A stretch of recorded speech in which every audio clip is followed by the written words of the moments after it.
Hello दोस्तों, नमस्कार। आज के इस सेशन में हम जानेंगे ट्रांसफर्ड आर्क प्लाज्मा टॉर्च और non transferred arc plasma torch में क्या डिफरेंस होता है। My dear student, plasma welding हो या प्लाज्मा आर्क वेल्डिंग हो या फिर प्लाज्मा आर्क कटिंग हो, उसमें बच्चों प्लाज्मा का यूज किया जाता है।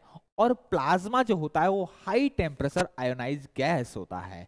इसके कारण जो यहाँ पर हीट हमें मिलती है वो बहुत ज्यादा हीट यहाँ पर होती है, बहुत ज्यादा टेम्परेचर 1000 में 20,000 से के आसपास और इससे ऊपर जो है टेम्परेचर यहाँ पर जो अटेन किया जा सकता है। तो यहाँ पर दो टाइप की इस पूरे प्रोसेस में बच्चों, इस अगर मैं बोलूं कि प्लाज्मा आर्क वेल्डिंग या प्लाज्मा आर्क कटिंग में दो टाइप की टॉर्च यूज की जाती है, एक ट्रांसफर्ड आर्क प्लाज्मा टॉर्च और एक नॉन ट्रांसफर्ड आर्क टॉर्च। दोनों में आइए बच्चों जानते हैं क्या डिफरेंस है।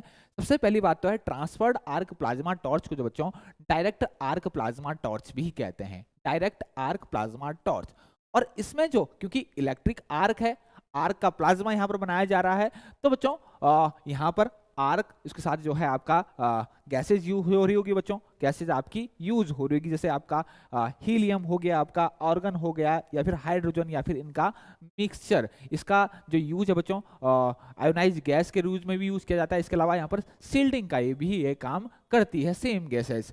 अगर मैं बात करूं बच्चों और ट्रांसफर्ड आर्क प्लाज्मा टॉर्च या जिसको डायरेक्ट आर्क प्लाज्मा टॉर्च भी कहा जाता है, इसमें जो इलेक्ट्रिक आर्क जो जनरेट की जाती है या प्रोड्यूस की जाती है वो इलेक्ट्रोड और जॉब के बीच में, इलेक्ट्रोड और जॉब के बीच में जो है इलेक्ट्रिक आर्क जो है वो प्रोड्यूस की जाती है, स्टक की जाती है।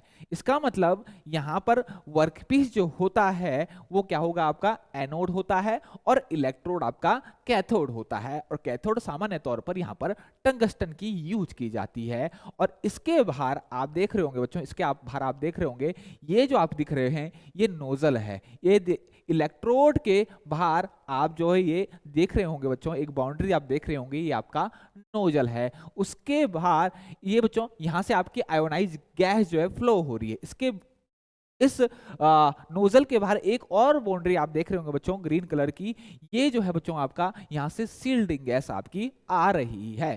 ठीक, तो इस तरीके से जो है वो नोजल इसकी इस तरह से जो है प्लाज्मा आर्क जो होती है इसकी टॉर्च जो है वो बनाई जाती है। तो इलेक्ट्रिक आर्क जो है किसके बीच में बनाई जाती है, इलेक्ट्रोड और वर्कपीस में। इसको डायरेक्ट आर्क प्लाज्मा टॉर्च कहेंगे या फिर ट्रांसफर्ड आर्क प्लाज्मा टॉर्च कहेंगे। अब बच्चों सबसे ये सामान्य तौर पर सब वेल्डिंग जो हम कॉमन वेल्डिंग करते हैं, मैनुअल मेटल वेल्डिंग, मैनुअल जो वेल्डिंग हम करते हैं उसमें भी हम ये चीजें देखते हैं। यहाँ पर हमें देखना है कि non transferred arc plasma torch क्या होता है। बच्चों इसको इनडायरेक्ट आर्क प्लाज्मा टॉर्च भी कहते हैं। यहाँ पर इलेक्ट्रिक आर्क जो प्रोड्यूस की जाती है बच्चों वो आपका इलेक्ट्रोड और नोजल के बीच में, मतलब यहाँ पर वर्कपीस आपका न्यूट्रल है, यहाँ पर वर्कपीस न्यूट्रल है, वर्कपीस से कोई मतलब नहीं है। मतलब यहाँ पर जो इलेक्ट्रिक आर्क प्रोड्यूस की जाएगी वो इलेक्ट्रोड और नोजल के बीच में। इसका मतलब यहाँ पर नोजल जो होती है वो एनोड होती है और इलेक्ट्रोड यहाँ पर क्या होती है, आपकी कैथोड बनाई जाती है। इसका बच्चों एक यहाँ पर आप देख रहे होंगे, यहाँ पर जो आपका नोजल है, यहाँ पर जो नोजल है वो न्यूट्रल है, लेकिन यहाँ पर वर्कपीस जो है न्यूट्रल है। ये दोनों में अंतर है। अब यहां पर देखिए बच्चों, यहां पर आपका वर्कपीस किसमें, ट्रांसफर्ड आर्क प्लाज्मा टॉर्च के केस में यहां पर वर्कपीस का कंडक्टिव, इलेक्ट्रिकली कंडक्टिव होना का जरूरी है, तभी यहां पर वेल्डिंग हो पाएगी, तभी यहां पर कटिंग हो पाएगी, या तभी आर्क यहां पर जनरेट हो पाएगी।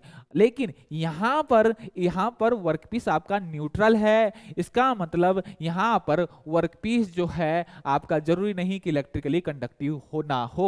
अगर नहीं भी हो तब भी यहां पर आपकी कटिंग या फिर कटिंग ऑपरेशन या फिर वेल्डिंग ऑपरेशन यहां पर परफॉर्म किया जा सकता है। सेम इसी तरीके से बच्चों यहां पर नोजल न्यूट्रल है तो नोजल का इलेक्ट्रिकली कंडक्टिव होना यहां पर जरूरी नहीं है। किस केस में, यहां पर इस केस में।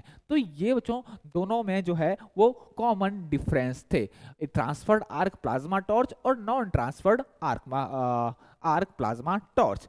प्लाज्मा जो होता है बच्चों वो हाई टेम्परेचर आयनाइज गैस होता है और इसी का हम यूज करते हैं अपने वेल्डिंग करने के लिए या फिर कटिंग करने के लिए।